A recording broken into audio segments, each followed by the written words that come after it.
ગઈકાલથી ક્યાંક ને ક્યાંક મારા માટે નેગેટિવ ચલાવવાના પ્રયત્ન થાય છે. હું આજ પણ કહું છું કે હું મૂંગો બેઠો છું એટલું સારું છે. જો મારી જીભ ખુલશે, મારું મોઢું ખુલશે, તો લોકોને જવાબ દેવાના લાયક તમે લોકો નહીં રહ્યો. કારણ કે જે પણ મેં જેલમાં અનુભવ્યું એની સાથે સાથે જે પણ પાછળથી જે ગેમ થઈ છે એ ખરેખર ક્યારેય સ્વીકારી ના શકાય. પોતાના લોકો પાસે અપેક્ષા ન હોય એવી ગેમો થઈ છે પાછળથી. મેં જે વિડીયો આપ્યો હતો એ વિડીયો 31 તારીખે ચલાવવાનો હતો. એમાં પણ કાંઈ ભૂલો હોય તો એને એડિટ કરીને ચલાવવાનો હતો. એની જગ્યાએ 29 તારીખે વિડીયો રિલીઝ થઈ જાય છે, વાયરલ થઈ જાય છે. એ વિડીયો અંતર્ગત મારી પર ભાવનગરમાં ગુનો દાખલ થાય છે.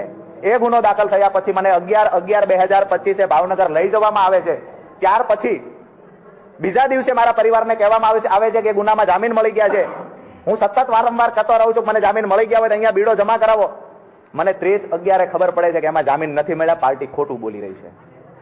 મેં કહ્યું કે અમે ફરીવાર સેશનમાં જામીન મૂકો. સેશનમાં જામીન મૂક્યા.